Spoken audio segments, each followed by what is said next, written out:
So hello everyone, अपनी British drama की series को कंटिन्यू करते हुए आज हम डिस्कस करेंगे the playboy of the western world की समरी को। इससे रिलेटेड इंपॉर्टेंट क्वेश्चंस डिस्कस करेंगे एंड जितने भी आरटीसी पैसेजेस है वो देखेंगे। So make sure you watch this video till the end, जिससे आपका कोई भी इंपॉर्टेंट पैसेज मिस ना हो। सो माई नेम इज़ एकता मुक्कल, आप देख रहे हैं literature by logic, our very own English literature channel. So let's start. तो ये जो प्ले है the playboy of the western world, इसको लिखा था जेएम सिंज ने 1907 के अंदर and it is an Irish comedy drama. इसकी सेटिंग है आयरलैंड के ही एक गांव के अंदर जिसका नाम है मेयो, एंड उस गांव में एक पब होता है, उसके अंदर ये सारे इंसिडेंसेस दिखाए जाते हैं। तो इस प्ले के अंदर होता क्या है, एक क्रिस्टी महॉन नाम का लड़का होता है, वो इस गाँव में आता है, मेयो नाम के गाँव में, एंड वहाँ के एक पब में जाता है। वहाँ पे जाके बताता है कि मैंने अपने बाप का ना कत्ल कर दिया है, उनके सर पे रॉड मार के। तो वहाँ के लोग एकदम से ये देख करके उसको विलन बनाने की जगह उसे हीरो बना देते हैं कि ये कितना बहादुर है, इसके अंदर कितना ज़्यादा दम है। तो एकदम से उसको पहले हीरो बना देंगे एंड फिर थोड़े टाइम के बाद उसका बाप वहाँ पे आ जाता है, जो एक्चुअली मरा नहीं था, उसे गलतफहमी हुई थी कि वो मर चुका है। तो जैसे ही वो वापस आ जाता है तो उसके बाद इवेंट्स कैसे टर्न आउट होते हैं कि इन लोगों ने, जो विलेजर्स ने उसे हीरो बनाया था, वो एक बार दोबारा से विलेन बन जाता है स्टोरी के अंदर। तो ये बहुत इंटरेस्टिंग प्ले है। अभी हम एक एक करके पहले इसके सारे कैरेक्टर्स देखते हैं, फिर हम एक्ट वाइज समरी देखेंगे। तो सबसे पहला हमारा सबसे इम्पॉर्टेंट कैरेक्टर है क्रिस्टी महॉन। ये एक यंग लड़का है और एक गांव के अंदर जाता है और आते ही वहाँ पे हीरो बन जाता है जब वो ये डिक्लेयर करता है कि उसने अपने पापा को मारा है। नेक्स्ट कैरेक्टर है हमारा पिजीन माइक का। तो ये जो पिजीन होती है, ये एक तरह से क्रिस्टी की लव इंटरेस्ट बनेगी बाद में जाके, एंड ये एक पब का जो ओनर है, इसी पब का ओनर है, उसकी बेटी है। तो अपने पापा की गैर मौजूदगी में ये उस पब का ख्याल रखती है, उसको संभालती है। Next is old Mahon. ये ओल्ड महॉन कौन है? ये जो मेन हमारा क्रिस्टी महॉन है उसके पापा है, तो जो बाद में वापस आ जाते हैं ये बोल के कि भाई मैं तो जिंदा हूँ, अभी मैं मरा नहीं हूँ। Next is Michael James Flaherty. ये उस पब का एक्चुअल ओनर है, पिजीन का पापा है, एंड ये ज़्यादातर जो है नशे में धुत रहता है, मौज मस्ती करता है, चीयरफुल सी पर्सनैलिटी है, इसको ज़्यादा कुछ लेना देना नहीं है दुनियादारी से। Next is Shawn Keogh. जो ये शॉन है, ये कावर्ड कैरेक्टर दिखाया गया है। ये पिजीन का फियांसे होता है, वैसे तो उसका कज़न भी है लेकिन उसका फियांसे भी होता है। तो ये हमेशा इस चीज़ से सोचता रहता है, घबराता रहता है कि कहीं जो ये पिजीन है ये किसी और लड़के को पसंद ना कर ले कि मैं इतना कावर्ड हूँ, इसको खुद भी अपने बारे में पता है। Next is window queen. ये एक बहुत ही चालाक कैरेक्टर दिखाया है कि किस तरीके से ये चालाकियाँ कर करके अपना मतलब निकलवा लेती है, अपना काम निकलवा लेती है, और ये भी कहीं ना कहीं क्रिस्टी महॉन को पसंद करती है।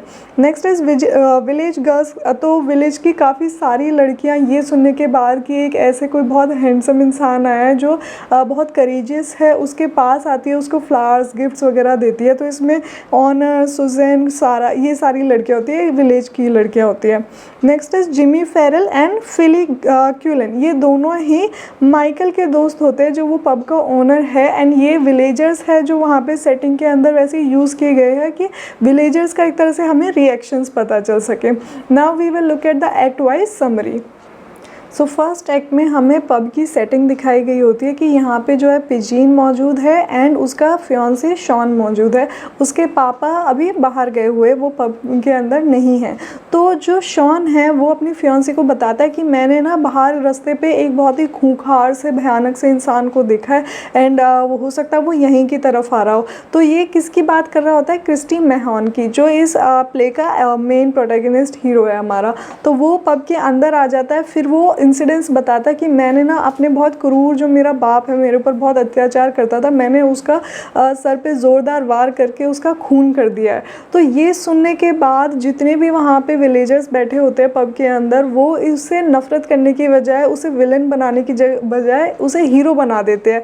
इसमें कौन कौन शामिल होता है? पिजीन एंड विडो क्वीन मेनली होती है। ये दोनों बहुत ज़्यादा इम्प्रेस हो जाती है इससे, बाकी सारे विलेजर्स भी इसे हीरो बना देते हैं। अब नेक्स्ट एक्ट में दिखाया जाता है कि जो ये क्रिस्टी है ये बहुत ही ज़्यादा फेमस हो गया है। इसकी जो ये क्राइम की न्यूज़ है ये पूरे विलेज में फैल गई है, सभी लोग इससे बहुत इम्प्रेस हो जाते हैं। तो विलेजर्स इसके लिए काफ़ी सारे गिफ्ट्स, फ्लावर्स ये सब लेके आते हैं एंड जो पिजीन है वो स्पेशली इससे बहुत ज़्यादा अट्रैक्ट हो जाती है। एंड सेम ऐसे ही विडो क्वीन भी इससे बहुत ज़्यादा इम्प्रेस्ड हो जाती है, तो वो भी चाहती है कि ये क्रिस्टी महॉन उससे मिल जाए। तो वो शॉन और विडो क्वीन ये प्लान आउट करते हैं कि इसको क्रिस्टी को जो है पिजीन की लाइफ से हटाना है। तो वो काफ़ी सारी ऐसे चालें चलती है कि डायरेक्ट क्रिस्टी से बोल देते हैं तुम पिजीन को छोड़ो, तुम मेरे साथ रह लो, बट वो उससे मना कर देता कि नहीं, मैं तो पिजीन को ही ज़्यादा पसंद करता हूँ। अब ये सब उसके वाहवाही बहुत ज़्यादा बढ़ जाती है पूरे गांव में, वो इतना ज़्यादा एडमिरेशन दे के उसका भी कॉन्फिडेंस बहुत सातवें आसमान पे पहुँच जाता है। पर उस टाइम पे एकदम से क्या होता है, उसका पापा उस पब में आ जाता है जो जिसके सर पे उसने मार के वार किया था। तो वो अभी तक ज़िंदा है, वो मरा नहीं है, तो पर उसके सर पे अभी भी वो निशान है जो उसकी चोट का निशान होता है। अब अपने पापा को देखकर वो तुरंत वहाँ से गायब हो जाता है क्रिस्टी महॉन की अगर इसने सबके सामने मुझे पकड़ लिया तो मेरा राज खोल देगा और मेरी जो ये एडमिरेशन है ये ख़त्म हो जाएगी। तो ये जो क्रिस्टी महॉन का पापा है ओल्ड महॉन, ये सबसे पहले विडो क्वीन से जाके मिलता है, क्योंकि विडो क्वीन उसे पसंद करती होती है क्रिस्टी महॉन को। तो ये उसे पागल घोषित करने में लग जाती है कि ये आदमी तो एक्चुअली पागल है, ये कुछ भी बोल रहा है। दूसरे लोगों को भी कन्विंस करती है, जो वो माइकल के दोस्त वहाँ पे बैठे होते हैं फिलिप एंड जेरेमी, उनको इस पे शक हो जाता है कि ये ज़रूर उसका क्रिस्टी महॉन का पापा है एंड ये सच कह रहा है, ये मरा हुआ नहीं है। पर विडो क्वीन उनको कन्विंस करती है कि नहीं, ये झूठा इंसान है, ये कोई ऐसी पागल इंसान है, ये मुझे भी गलत सलत कहानियाँ पहले बता रहा था, तुम लोगों को भी कहानियाँ बता रहे हैं। ये विडो क्वीन के बारे में मैं आपको एक्स्ट्रा इन्फॉर्मेशन इसलिए दे रही हूँ क्योंकि इससे रिलेटेड क्वेश्चंस 3-4 बार पूछे गए कि विडो क्वीन के कैरेक्टर के ऊपर आप एनालिसिस लिखो। तो विडो क्वीन जो है बहुत ही चालाक लेडी है ओवरऑल पूरे प्ले में। वो सिर्फ अपने वो निकालती है कि किस तरीके से मैं इसको क्रिस्टी महॉन को वो कर लूँ एंड जितने भी चालें हैं सबसे ज़्यादा वही चलती है। अब लास्ट एक्ट में हमें दिखाया जाता है कि फाइनली जो ओल्ड महॉन है उसने अपने बेटे को ढूंढ लिया है एंड अब उससे वो कन्फ्रंट करता है कि भाई तूने मेरे सर पे जो है मार के मुझे वार किया था मेरे ऊपर। अब जैसे ही सारे विलेजर्स देखते हैं कि ये तो इसका बाप है, तो वो जो क्रिस्टी महॉन होता है वो एकदम से ऐसे शॉक्ड हो जाता है कि अरे बाप रे, ये तो मेरा बाप सामने आ गया, अब ये जो विलेजर्स हैं मुझे झूठा बोलेंगे और मेरी इमेज डाउन हो जाएगी। तो वो एकदम से उसी हीट ऑफ द मोमेंट में अपने बाप पे दोबारा वार कर देता है एंड वो उसका बाप थोड़ी देर के लिए बेहोश हो जाता है, उसे लगता है फिर से मर गया। लेकिन जो इस बार विलेजर्स होते हैं वो उससे इम्प्रेस होने की बजाय इस बार उसे नेगेटिव कैरेक्टर बना देते हैं कि तूने अपने बाप के ऊपर कैसे वार कर दिया। ये सेम विलेजर्स जो पहले उसे सेम इंसिडेंट्स के लिए हीरो बना रहे थे जान लेने के लिए अपने बाप की, अब वो उससे नफरत कर रहे हैं कि तू तो बेकार आदमी है, तू विलेन है, तूने कैसे मार दिया अपने बाप को। तो वो जो पिजीन होती है वो भी उससे नफरत करने लग जाती है, एकदम से उसके इमोशन स्विच हो जाते हैं, विडो क्वीन भी उसे पसंद नहीं करती अब। एंड ये क्रिस्टी महॉन को जो है एक चेयर से बांध देते हैं कि ये कहीं भाग ना जाए, अब इसको हम पुलिस में रिपोर्ट करवाएंगे कि ऐसा इंसान ही खुला घूमना नहीं चाहिए, इसके सर पे तो खून सवार है। बट जो ओल्ड महॉन होता है क्रिस्टी महॉन का पापा, वो अभी भी मरा नहीं होता, वो दोबारा से होश में आ जाता है। वो अपने बेटे को खोलता है रस्सियों से, बोलता है कि तुमने मेरे बेटे को क्यों बांधा हुआ है ऐसे। तो वो जो विलेजर्स होते हैं उनको बिल्कुल ही विलेन बना देते हैं कि ये तो दोनों ही बाप बेटे विलेन है एक तरह से। एंड इसी मोमेंट पे ये दोनों वहाँ से चले जाते हैं, क्रिस्टी महॉन एंड ओल्ड महॉन। तो जब ये लोग जा रहे होते हैं तो पिजीन को बड़ा बुरा लगता है कि एक लौता मुझे बड़ी मुश्किल से बहुत ही करेजियस इंसान, ब्रेव इंसान मिला था, अब वो भी जा रहा है। तो she says that my last play boy of the western world is gone, my only play boy of the western world is gone. इस प्ले की थीम्स की बात करें तो सबसे पहले इल्यूजन वर्सेस रियलिटी। देखो क्या रियलिटी होती है, क्या इल्यूजन होता है। लोग किसी भी चीज़ पे भरोसा कर लेते हैं, किसी भी चीज़ को सच मान लेते हैं, किसी भी चीज़ को लेके उसकी वाहवाही करने लग जाते हैं, तो उन्हें ये नहीं पता होता कि सच क्या है। इस प्ले के अंदर बहुत ही प्यारी ब्यूटीफुली दिखाया है कि एक्चुअल में रियलिटी ये नहीं होती कि ये क्रिस्टी महॉन ने अपने पापा को मारा है, वो इल्यूजन होता है, ठीक है। एंड रियलिटी ये होती है कि उन लोगों ने उन सबको सच समझ के उसे हीरो बना दिया है। तो ये बहुत ही ब्यूटीफुली इस प्ले के अंदर शो किया है। Hero worship and folly of public opinion, कि एकदम से लोग किस तरीके से किसी भी इंसान को रियल लाइफ में भी हीरो कभी भी बना देते हैं एंड फिर कभी भी उसे विलेन बना देंगे। ये हमारे आज के समाज में भी बहुत ज़्यादा देखा जाता है कि एक कोई हमने किसी का मूवमेंट बहुत अच्छा देख लिया तो हम सोचेंगे अरे वाह वाह ये कितना बढ़िया इंसान है, फिर उसी इंसान का दूसरी साइड हमने कोई और इमेज देख ली, नेगेटिव इमेज देख ली, तो हमारे सामने वो दोबारा से गिर जाता है। तो प्ले के अंदर दिखाया हुआ कि किस तरीके से लोगों का जो इमोशन है, उनका ओपिनियन है, कितनी जल्दी शिफ्ट करता है। Next is romanticising crime and violence. ये एक बहुत इंपॉर्टेंट पॉइंट है कि वही विलेजर्स जो बाद में तो उसे विलन बनाते हैं एक क्राइम के लिए, लेकिन स्टार्टिंग में वो उसी क्राइम के लिए उसे हीरो भी बनाते हैं। तो क्राइम एंड वायलेंस को एक तरह से यहाँ पे रोमांटिसाइज किया गया कि ये कितनी ब्रेवरी वाली चीज़ है, ये हर कोई नहीं कर सकता। जैसे हमारी मूवीज़ में भी आज के टाइम पे बहुत सारी ऐसी मूवीज़ है जिनमें क्राइम वायलेंस ऐसे दिखाया जाता है कि ये तो बहुत हीरो लोग ही कर सकते हैं, ये किसी आम इंसान की बात नहीं है। Next is identity, masculinity and self transformation. अच्छा, इस प्ले के अंदर सबसे ज़्यादा जो इम्पोर्टेंट कैरेक्टर है हमारा क्रिस्टी महॉन, उसके बारे में दिखाया कि उसका कैरेक्टर कैसे धीरे धीरे इवॉल्व होता है, वो ट्रांसफॉर्म होता है। पहले उसके अंदर जो नफ़रत होती है अपने बाप के लिए, जब उसका बाप उसे लास्ट फाइनली बचाता है लोगों से कि ये उसे अब मारे ना, पुलिस के हवाले ना कर दे, जब उसे चेयर से बांध के रखते हैं वो रस्सियों से, तो वो उसे खोल देता है। तो यही कैरेक्टर अपने बाप को एक्सेप्ट करके चुपचाप उस विलेज से निकल भी जाता है। तो इसकी पूरी एक ट्रांसफॉर्मेशन दिखाई गई है कि ये मैस्कुलिनिटी हम तभी बोल सकते हैं जब आपको कुछ इस तरह का एक्ट करोगे जिससे लोग आपकी वाहवाही करें। Next is hypocrisy of the society. अच्छा, ये सोसाइटी कितनी हिपोक्रेट होती है ये इस प्ले में बहुत अच्छे से दिखाया है कि जिस एक्ट के लिए पहले उसे हीरो बनाया, बाद में उसे विलन बना दिया। अरे भाई, अगर वो गलत है तो गलत है, फिर उसमें आप उसको हीरो कैसे बना सकते हो। Next is Irish rural life and national identity. तो इस पूरे प्ले के अंदर ये आयरलैंड वेस्टर्न साइड में बेस्ड है, तो उसकी रूरल लाइफ को दिखाया है एंड लोगों की नेशनल आइडेंटिटी को दिखाया है इसमें। अच्छा, इससे एक फन फैक्ट बताती हूँ, जब ये प्ले रिलीज़ हुआ था ना, उस टाइम पे बहुत ज़्यादा दंगे हो गए थे क्योंकि वहाँ के लोगों को इस प्ले से बहुत ज़्यादा एतराज़ था कि आप रूरल लाइफ गलत पोर्ट्रे कर रहे हो, इस तरह से हमारे आयरिश लोग नहीं रहते हैं, ना ही इस तरह के हमारे कोई कल्चर है। Now we will discuss the important questions related to this play. So the first question is discuss the farcical elements in the playboy of the western world. देखो, फार्सिकल क्या होता है? जो एक तरह से मॉकरी दिखाई जाती है, स्वांग दिखाया जाता है, एक तरह की नकल या नाटक दिखाया जाता है, उसको हम फार्सिकल बोलते हैं। तो इस प्ले में बहुत सारी चीज़ें ऐसी थी जो कहीं ना कहीं एक तरह का सटायर था या स्वांग था, एक नाटक सा दिखाया हमें। अच्छा, इसी से मिलते जुलते काफ़ी सारे क्वेश्चंस आपको देखने के लिए मिलेंगे। किसी में आपको फार्सिकल एलिमेंट्स बोल देंगे, किसी में बोलेंगे कि ये एक एक्स्ट्रावेगेंट कॉमेडी कैसे है, किसी में बोलेंगे कि ये कॉमेडी है या ट्रेजेडी है। इस तरीके से घुमा फिरा के क्वेश्चन आपको सिर्फ और सिर्फ इसके प्ले के ऊपर कमेंट के बारे में मिलेंगे कि ये प्ले किस तरीके से एक कॉमेडी प्ले है। तो सबसे पहले हमारे पास आ जाता है एब्सर्ड सिचुएशंस, कि यहाँ पे कुछ भी हो जा रहा है। एक आदमी जिसने अपने बाप के सर पे हथौड़े या रॉड से वार किया है, उसको तुमने हीरो बना दिया। तो ये बहुत ही वियर्ड सी चीज़ है, रियल लाइफ में ऐसा देखने को नहीं मिलता है। एग्जैजरेटेड कैरेक्टर्स, तो जितने भी कैरेक्टर्स हैं इसमें, जैसे शॉन हो गया, तो वो एक्सट्रीमली कावर्ड दिखाया कि भाई हर चीज़ से डर जाएगा। फिर विडो क्वीन है, उसको एक्सट्रीमली मैनिपुलेटिव दिखाया कि भाई कि बहुत ही ज़्यादा चालाकियाँ वो उसमें कर रही है।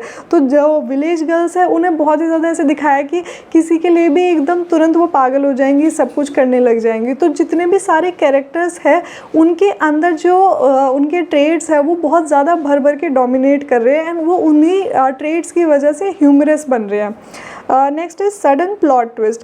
तो इसमें ये ये पॉइंट बहुत इंपॉर्टेंट है कि एकदम से कैसे उसका बाप वापस आ जाता है। तो वो लोग जो अभी तक उसको हीरो बना रहे थे क्रिस्टी मोहन को, अब वो दोबारा से विलन बन जाता है। तो ये एक बहुत बड़ा ट्विस्ट आता है प्ले के अंदर। ओवर द टॉप रिएक्शंस, तो जो क्रिस्टी मोहन है उसका भी रिएक्शन दोबारा से बहुत ओवर हो जाता है कि अब तुम मेरे बाप वापस आए हो ज़िंदा हो क्या, मैं तुम्हें दोबारा मार दूंगा। वहाँ पे लोगों का रिएक्शंस भी बहुत वियर्ड होता है कि भाई अभी तक तो इसी सेम इंसिडेंट्स की वजह से इसे हीरो बनाया था, अब तुम इसी वजह से विलन हो हमारे।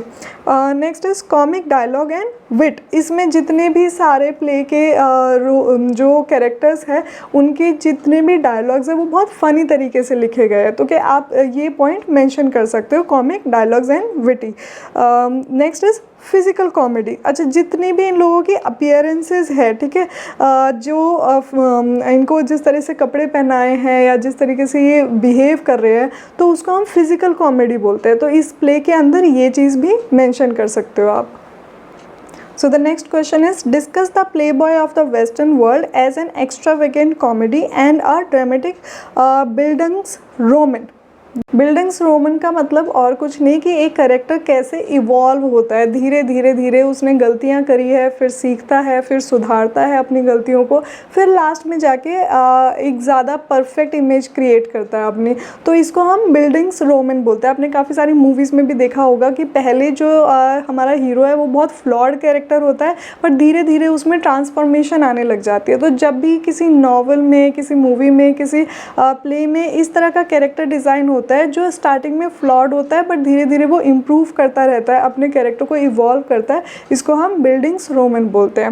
ओके, तो इसके दो पार्ट है। सबसे पहले ये एक्स्ट्रावेगेंट कॉमेडी क्यों है, जो मैंने आपको पहले वाला बताया था फार्सिकल एलिमेंट्स, उसके आप काफ़ी सारे पॉइंट्स इसमें लिख सकते हो कि बहुत एक्सैजरेटेड कैरेक्टर्स है, इम्प्रॉबेबल सिचुएशंस है, एब्सर्ड ह्यूमन है, ठीक है, आप पूरा उसको सेम वैसे के वैसे इसमें एक्सप्लेन कर दोगे। नेक्स्ट जो इसका पार्ट है ड्रामेटिक बिल्डिंग्स रोमन क्यों है, तो इस सबसे पहले तो हमारा जो क्रिस्टी मोहन का कैरेक्टर है उसी को हम यहाँ पे डिस्कस करेंगे कि उसकी साइकोलॉजिकल एंड इमोशनल ग्रोथ दिखाई है, ठीक है। स्टार्टिंग में वो कैसे एकदम सबकी वाहवाही को देख करके एकदम वो हो जाता है, चकाचौंध हो जाता है उसके सामने कि अरे मैं तो बिल्कुल हीरो बन गया हूँ, मैं ये हूँ वो हूँ, लेकिन बाद में जब उसको रियलिटी का एहसास होता है कि जो लोग एकदम से तुम्हें ऊपर चढ़ाते हैं वही लोग गिराना भी जानते हैं, एंड वो भी सेम उसी एक्शन के लिए जिसकी वजह से उसने आपको उठाया भी था, तो उसको ये चीज़ समझ में आ जाती है। फिर उसका जो कॉन्फिडेंस है वो दिखाते हैं कि पहले वो स्टार्टिंग में थोड़ा सा डरा हुआ सा भी होता है कि लोग कैसे उसको रिएक्ट करेंगे, बाद में वो कॉन्फिडेंट होता है और बाद में वो सीखता है कि ज़रूरत से ज़्यादा भी वाहवाही मिलना कोई बहुत खुशी की बात नहीं है। फिर उसका इल्यूजन शैटर करता है कि वो जिस तरह की जो वाहवाही को लेके बहुत खुश हो रहा होता है ना, वो कि भाई वो एक इल्यूजनरी वर्ल्ड में जीने लग जाता है कि मैं तो क्या ही इंसान हूँ, क्या ही हस्ती हूँ, मेरे से बेटर तो कोई है ही नहीं यहाँ पे, तो वो उसका इल्यूजन भी टूट जाता है। एंड लास्ट में वो एक तरह से सेल्फ डिस्कवरी करता है कि ये सब है तो बेकार ही, अपना वहीं वापस चलो जहाँ से आए हो एंड अपने बाप के साथ खुशी खुशी रहो। The next question is, the Playboy is neither a comedy nor a tragedy but a bit of both. Discuss the play in the context of the statement. यहाँ पे क्वेश्चन कह रहा है कि ये प्ले ना ही तो एक परफेक्ट कॉमेडी है ना ही पूरी तरह से ट्रेजेडी है, ये इन दोनों का ही मिक्सचर है, ठीक है। तो ये हमें इसमें आपको बताना है, डिस्कस करना है। तो मैंने कॉमेडी के तो सारे पॉइंट्स आपको ऑलरेडी बता ही दिए कि किस तरीके से इसमें बहुत ज़्यादा एक्सैजरेटेड कैरेक्टर्स है, बहुत ज़्यादा ह्यूमर डाला हुआ है, बट उसके अलावा इसमें ट्रेजेडी भी दिखाई है। तो वो कब कब आती है, जो ये क्रिस्टी मोहन का पास्ट है ये ट्रेजेडी से हुआ है, क्योंकि इसका जो पापा था ये वाकई में टायरेनिकल था, ये सब बहुत ज़्यादा काम करवाता था फार्म में, मतलब एक खुशी से जीने नहीं देता था, तो उस गुस्से की वजह से ही अपने पापा के ऊपर वार करता है, वो हमारा ट्रेजेडी था। एंड नेक्स्ट कि पिजीन का जो दिल टूटता है वो भी बहुत बुरा लगता है हमें उसके लिए, कि वो उससे कहीं ना कहीं सच्चा प्यार करने लग जाती है और वो वाकई में चाहती है कि उसे एक ब्रेव इंसान, एक ब्रेव लाइफ पार्टनर मिले, लेकिन वो नहीं होता है। एंड जो लोग हैं उनका भी दिखाया है कि भाई कैसे भी वो किसी को भी बोध बना देते हैं हीरो, कैसे भी विलन बना देते हैं। तो ये हमारा कॉमेडी नहीं है, ये हमारा कहीं ना कहीं ट्रेजेडी में काउंट होगा। फिर क्रिस्टी का फॉल दिखाया, पहले उसकी ग्रोथ दिखाई है, फिर उसका फॉल दिखाया कि एंड में जाके लोग उसे किस तरीके से विलन बना देते हैं, तो वो भी हमारा ट्रेजेडी में इंक्लूड होगा। तो ये एक तरह से सीरियस प्ले भी है, एक ह्यूमरस प्ले भी है। Now we will look at the important RTC passages that has been asked in the exams. तो हमारा सबसे पहला जो लाइन है it is I hit a blow on the ridge of his skull, laid him stretched out and he split to the knob of his gullet. ये line किसने कही है? क्रिस्टी मोहन ने। ये पब के अंदर अपनी जो है तारीफ़ कर रहा है कि किस तरीके से मैंने अपने पापा के सर पे बहुत ही बुरी तरीके से वार करके उन्हें धरती पे गिरा दिया एंड उनकी कितनी बुरी हालत हो गई। तो अपने आप को एग्जैजरेट करके बता रहा है बहुत ज़्यादा कि मैं कितना महान हूँ, ये करेजियस काम सिर्फ मैं ही कर सकता हूँ। तो जो फर्स्ट लाइन है I hit a blow on the ridge of his skull, it shows कि मैंने अपने पापा के सर पे बहुत तेज वार किया। Skull means head. Laid him stretched out, मतलब वो पूरी तरीके से अनकॉन्शियस होके वहाँ पे गिर चुके थे। And split to the knob of his gullet, यहाँ पे बहुत ही ज़्यादा एग्जैजरेट करके बता रहा है कि इतनी बुरी तरीके से मैंने वार किया था कि उनका जो सर है उसके बीच में से खंजर जाते हुए उनके गले तक पहुँच गया। तो मैंने उनके सर के 2 टुकड़े कर दिए। इस तरीके से वो बता रहा है अपने बारे में। The next lines are From this out I will have no want of company when all sorts is bringing me their food and clothing. He swaggers to the door, tightening his belt. The way they would set their eyes upon a gallant orphan cleft his father with one blow to the breeches belt. तो इन lines को भी जो main हमारा protagonist है वही बोल रहा है क्रिस्टी मोहन कि अब से मेरे को किसी और लोगों की कंपनी की ज़रूरत नहीं होगी। ये जो सारे गांव के लोग हैं यही काफ़ी है।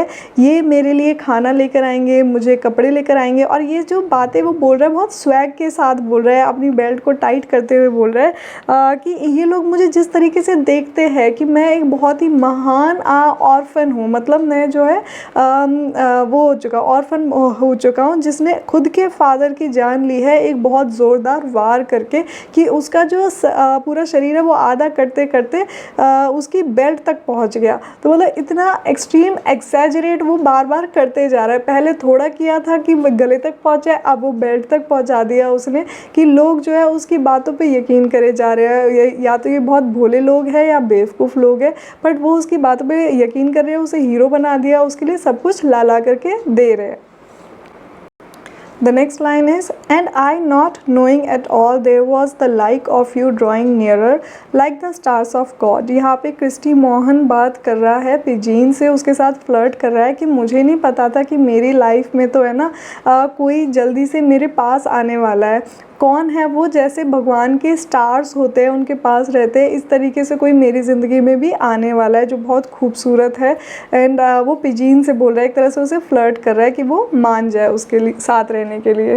The next line is, I will be bringing candles from this out of the miracle of God that have brought you from the south today।